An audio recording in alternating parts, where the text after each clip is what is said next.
We got blue team, we got red team, we got offense security, defense security, governance compliance, customer service, all these things. How to write a report, communication, all these. There's so many skills, and you're not going to be perfect at any of them, and that's okay. And you're not expected to be perfect at any of them. That's just why I think it's really good to be well-rounded, right?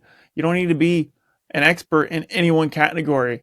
And if you are an expert in one category and you're weak in all your others, I mean, I don't even know if you can consider yourself a great pen tester, right? If you can find exploits all the way, but you don't know how to communicate that in a friendly way, then you're not a great pen tester, man. Hi, I'm Kyser Clark, and welcome to The Hacker's Cache, the show that decrypts the secrets of offensive security one bite at a time.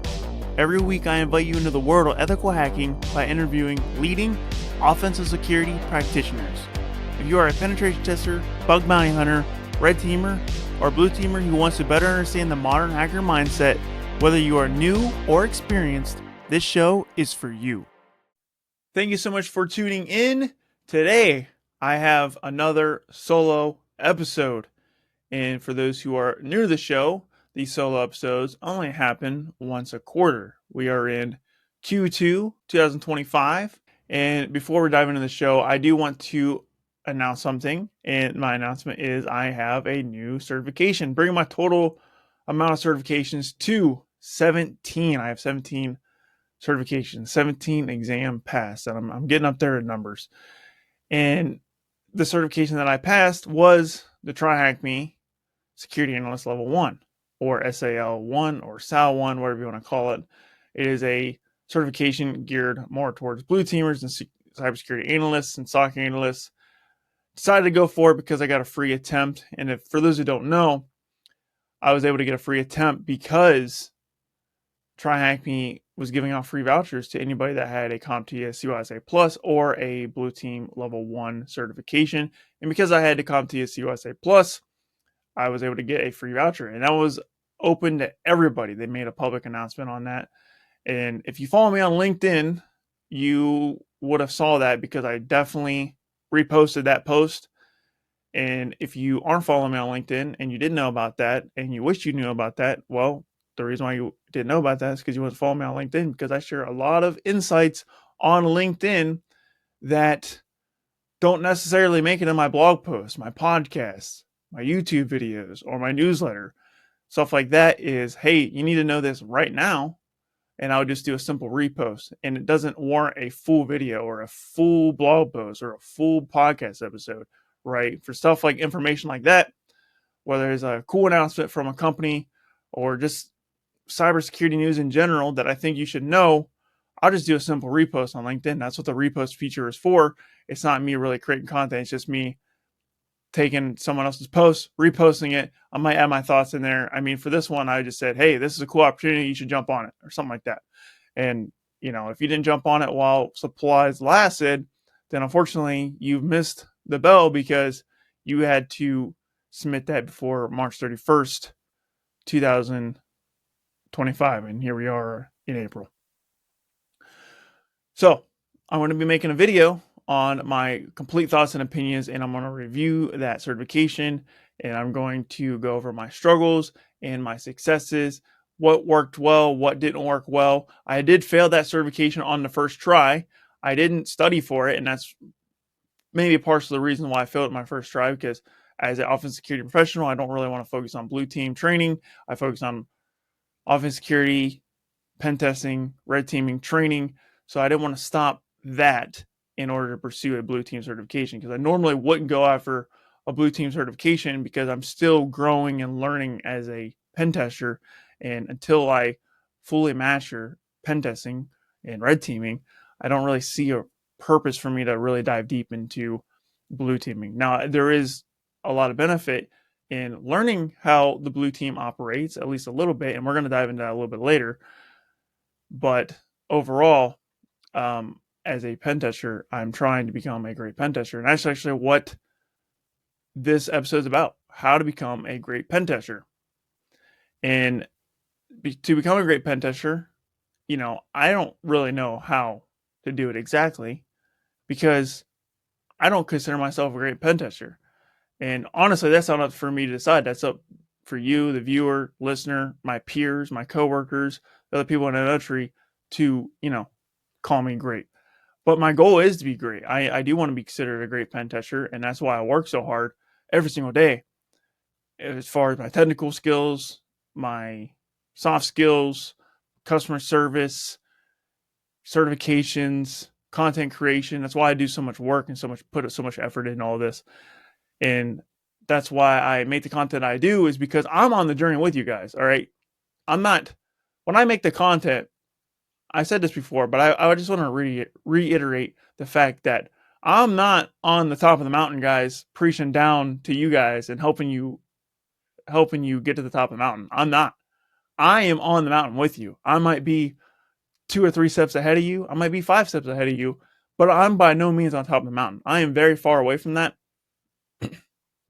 I, I might be considered a cybersecurity expert by some people's definitions, but I'm definitely not an expert pen tester. I've only been doing pen testing for about a year now, full time. So I have a lot more to learn. And it's impossible to become an expert in 1 year, right? They say, generally speaking, it takes 5 years of doing something if you're working 40 hours a week to be great at it. Because it takes I think 5,000 hours to become an expert. Some people say it's 10,000 hours. But generally speaking, in my opinion, you really can't be an expert unless you put 5 years into something, which is, I have almost 7 years experience at this point in cybersecurity. So, you know, maybe I am a cybersecurity expert, but once again, I don't want to say that because that's up for you. That's for you to decide and my peers to decide.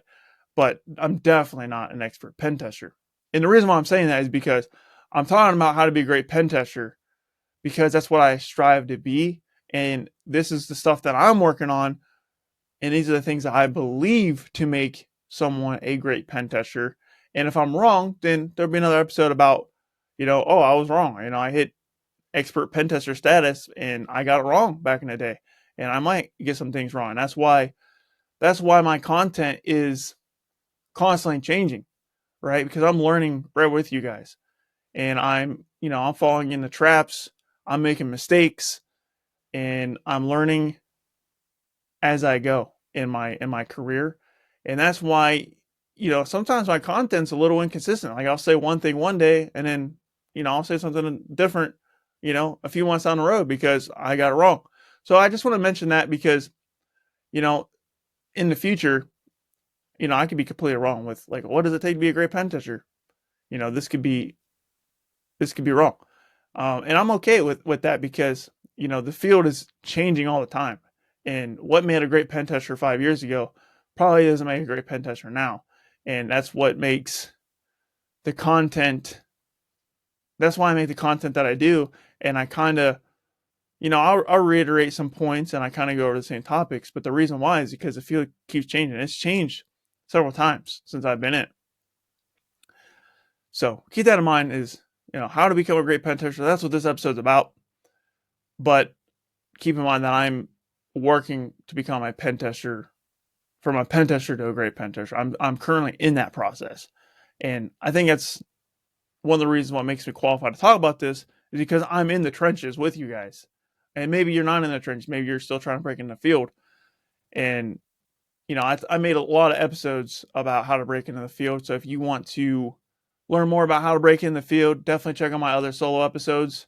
I forget the numbers off the top of my head, but if you scroll enough, you can tell what is a solo episode because there's no guest on the thumbnail if you're on YouTube, or if you're on audio, there's no guest name in the title.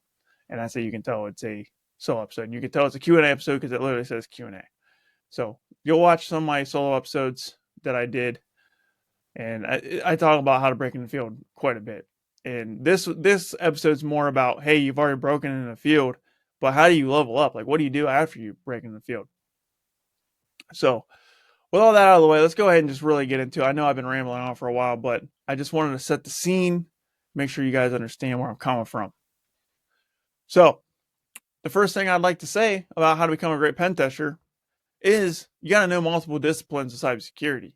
And that's actually one of the reasons why I like to pursue the occasional blue team certification. That's why I have the CompTIA COSA Plus. That's what made me somewhat interested in the TryHack Me SAL1 is because knowing how the blue team operates, knowing the tools and techniques that they're using to catch cyber criminals or to catch hackers, that's invaluable to you, especially if you want to become a red teamer like me. I want to be a red teamer eventually. I'm a pen tester, not a red teamer. I haven't done a red team engagement yet, but it's something I'm striving to be. I'm trying to go from pen tester to great pen tester to red teamer.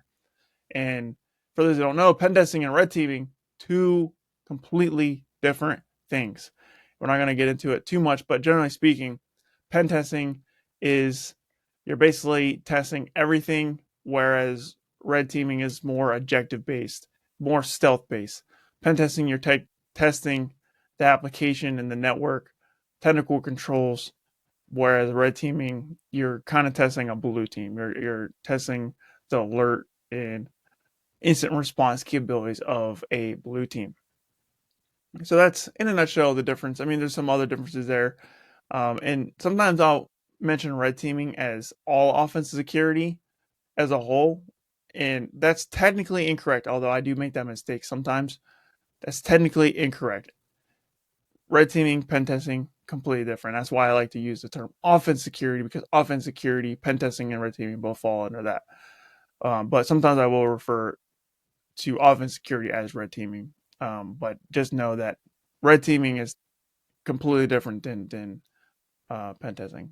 Well, I don't want to say completely different. There's a lot of overlap there, but there is a lot of differences as well. So knowing how a blue team operates will make you a better red teamer, right? If you're trying to evade detection, and if you know how those detections are made, then that makes you a better red teamer. And that's why knowing multiple disciplines such as blue team, cybersecurity analysts, cybersecurity engineers, SOC analysts, if you know like what they're doing day to day, it helps you craft exploits to bypass some of the controls or avoid detection, and fly under the radar during your red team engagements. Another thing that really helps you out when it comes to being an offensive security professional is knowing the non-technical aspects, such as GRC, governance compliance. And that's completely non-technical. And it's important to know that because you have to write a report at the end of the day. And in order to write an effective report, you have to understand the business risks. You have to understand the policies. You have to understand, how compliance and governance works. GRC, governance compliance. If you know how that works, that makes you a better pen tester because you can add more value to a company.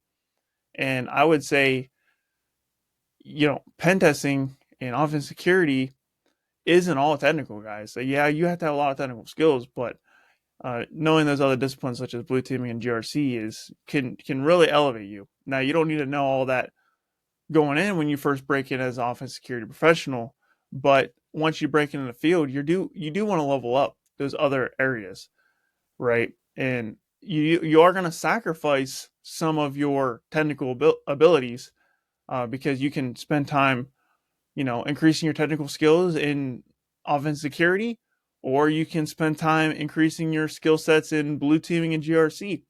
There is a con to learning how the blue team works. There is a con to better understanding GRC, but there's a pro too because you're more well-rounded. And I think being well-rounded is is advantageous, right? There is that saying, jack of all trades is a master of none. And while that is true, I definitely been taking the jack of all trades route, and it's been working out for me so far. Now, in 5 years from now, we'll see where it gets me, and I'll be able to make more of a determination on if that's worth it. But in my opinion, right now, being well rounded is the way to go. But if you want to specialize though, by all means, go for it. If you want to be like, yeah, I just want to be a web app pen tester, that's all I want to do. Hands off to you. Go ahead and do that, right? But for me, in order for me to be a great pen tester, I feel like I have to know at least a lot about everything. All right, there's a lot going on in cybersecurity, right? And I enjoy the other aspects as well. Now I do focus mainly on the offensive security and the pen testing aspect side of things, web apps and networks more specifically. But I am learning those other disciplines as I go. My entire degree that I just finished, my master's degree, is in cybersecurity management policy. None of it's technical. Okay. And there's a reason why I did that. It's because I want to know that non-technical stuff to provide better value, more insights, and I want to be able to communicate risks to my clients and whatever company that I'm working for more value. And I think there's a lot of value in doing that. Moving on to the next skill that I think you got to spend a lot of time on. And we're not going to spend a lot of time on this in this episode because we talked about this. Once again, I forget the episode number off the top of my head. So forgive me. I should have came in more prepared. But honestly, I just kind of clicked record. I didn't really come prepared because I wanted to speak from the heart. And I'm trying to do that more and script out things less. But this is customer service, client communication, and soft skills. Like I said, we covered this pretty, I don't want to say in depth, but we did touch on this a little bit in the episode with Spencer Alessi. And that is, we talk about client communication, and that adds so much value to your clients if you are a consultant like me. Now, if you are an internal pen tester where you're not a consultant and you're working for one organization, it's still good to have customer service skills because even though you don't have a customer per se, you do have a customer. Your customer is your boss. Your customer is the CEO of that company. Your customer are the other people that work in that organization who rely on you, especially if you have a blue team, right? If you are a offensive security professional and you're working hand in hand with a blue team or a developer, that's your customer, right? You're trying to make their web app better. You're trying to make their network better, more secure.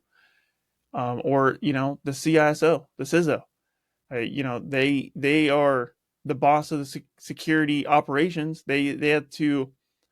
The CISO has to have all the cybersecurity strategy, and they have a lot going on. And pen testing is only a single aspect of that.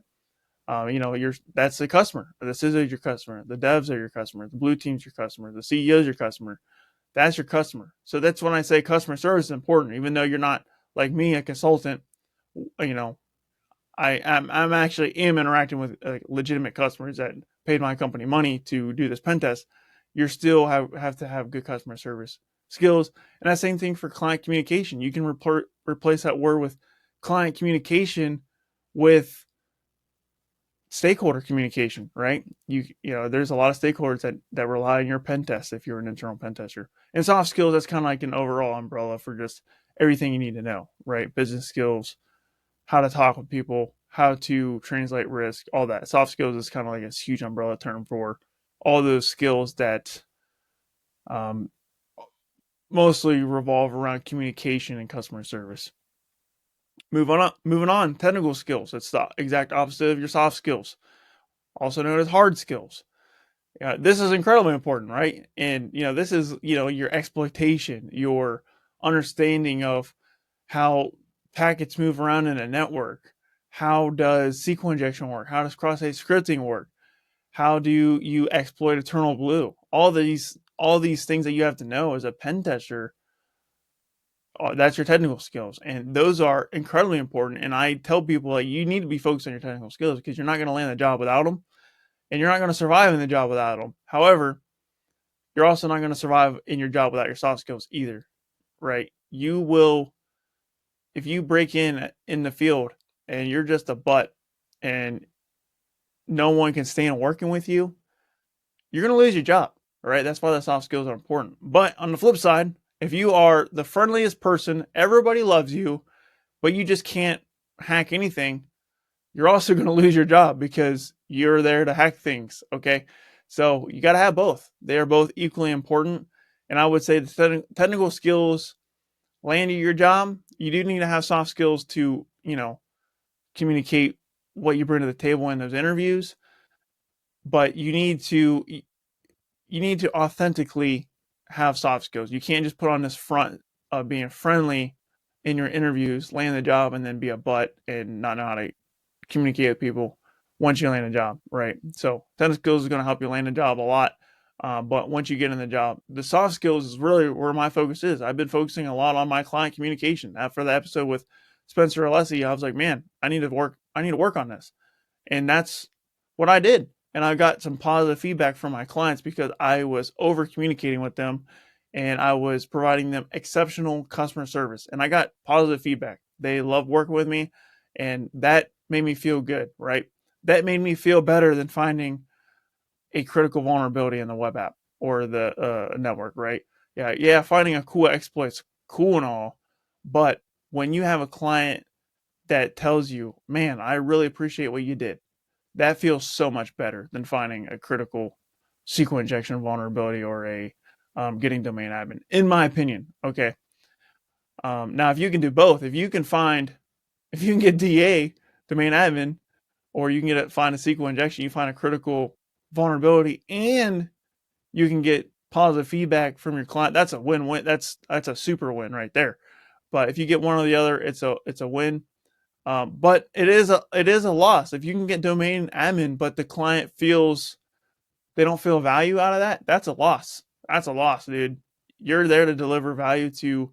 I keep saying that word client, but you can also, like I said, if you're an internal pen tester, you can replace that word with stakeholder. That's a loss. So yeah, technical skills super important, but so is your soft skills. So you got to work on those hand in hand. And once you break into the field, in my opinion, I focus a lot on the soft skills. Next up, I have learning from your mistakes. You are going to make mistakes. I made several already in my pen testing career, and it's okay because it's okay to make mistakes. Okay, and it's gonna happen. It's unavoidable. And once you make the mistake, you just got to own up to it and just say, hey, this isn't going to happen again. And if you do that, if you own the mistake and say, hey, yep, I dropped the ball here.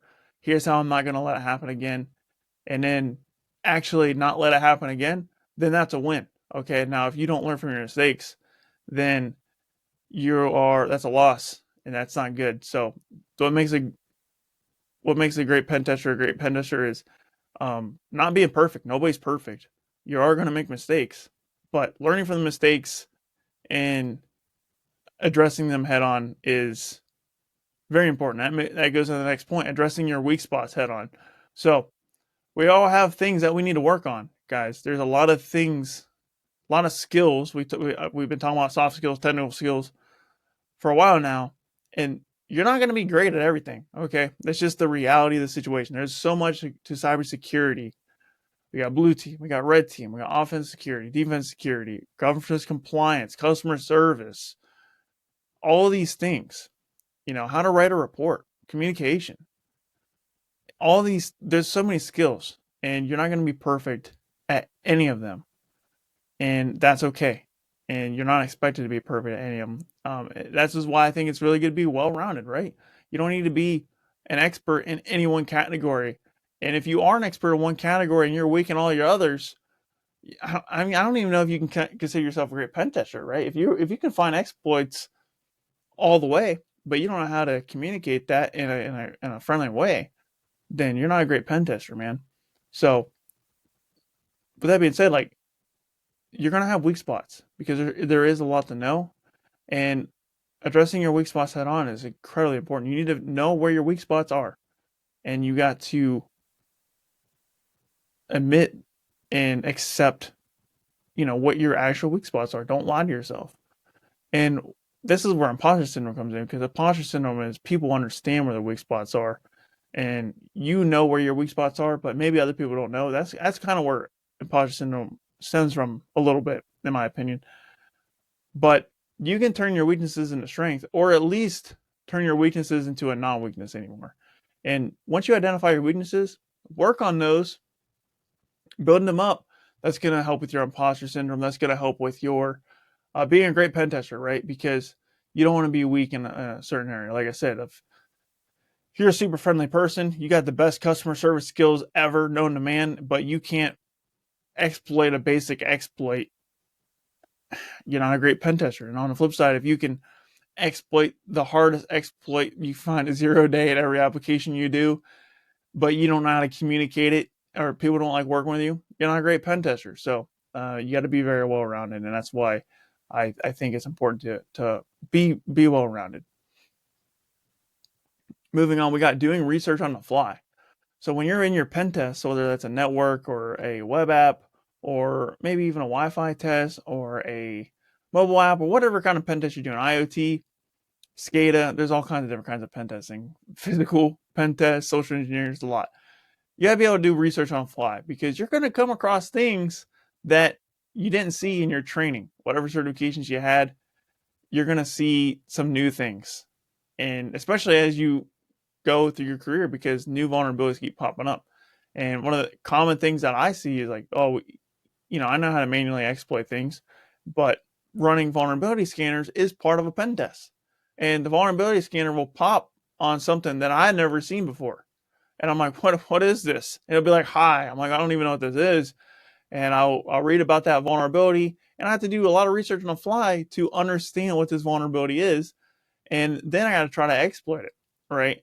And that takes a lot of time. And being able to do research on the fly is incredibly important because you're going to see so many things that you didn't see in your training or you haven't seen before. So doing research on the fly is critical skill to becoming a great pen tester. You can't strictly stick to what you know. You do have to try new things in the pen test. Now that does sound scary, like, oh, you're trying a new exploit in a production environment. Maybe you don't try an production environment, right? Especially a network test. Most network tests are done in production networks. And if you are trying a new exploit, you definitely want to try that out in the lab first if you can, if you have time. And you definitely want to let your client know if you have a client and or stakeholder, depending if you're an internal or a consultant pen tester. But definitely let people know, like, hey, I'm trying to exploit that I never tried before. Ideally, you'll try that in the lab first. Now, on the web app side of things, you could be working on a production web app, but more times than not, from my experience, you're going to be working in a demo web app or a staging version of the web app or a development version of the web app. It's not a production web app. In those situations, I'll just throw everything. I'll throw the kitchen sink at it. If it breaks, it breaks, right? It's not going to hurt the company's bottom dollar. Now, you don't want to absolutely destroy their demo environment if you can help it, right? But if you accidentally break it, it's not the end of the world, right? Because ideally you should be able to spin it back up and fix it because it is a demo. That's the purpose of a demo, is to test things. So if you're in a demo environment or a staging environment, I would say, you have way more grace when it comes to firing exploits you've never seen before at it. Moving on here, creativity and thinking outside the box. So that kind of has a little bit to do with doing research on the fly, but when you're doing this research on the fly, you got to be able to connect dots that you previously didn't connect.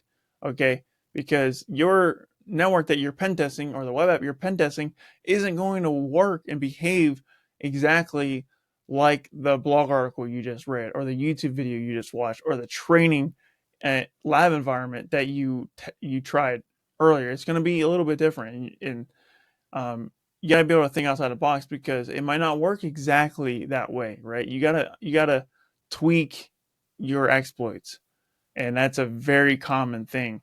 And you'll see me.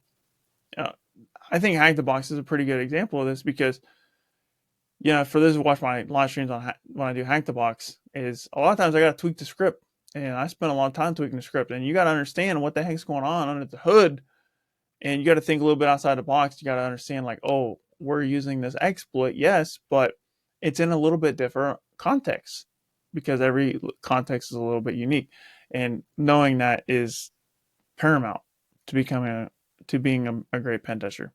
Next up, being a good team player. So this is kind of going back to the soft skills, but you want people to understand. Well, not understand, but you want people to want to work with you, right? You want to be a likable person, right? No one likes the people who are butts. I keep saying that, but that's just reality, right? I want to use an example here. So Tom Brady. For those who watch football, you already know. For those who don't watch football, Tom Brady, greatest football player of all time. And I'm talking about American football here, guys. I am an American, so I am calling it football. We're talking about American football here. Tom Brady, greatest football player of all time. Played quarterback, 7 Super Bowl rings. And the reason why I bring this up is because Tom Brady wasn't the most gifted athlete. For anybody that knows Tom Brady, you already know this, but for those who don't know Tom Brady, let me do some background here. Not the most gifted athlete ever. He wasn't the fastest. He didn't have the biggest arm strength. He was really scrawny when he went into the NFL.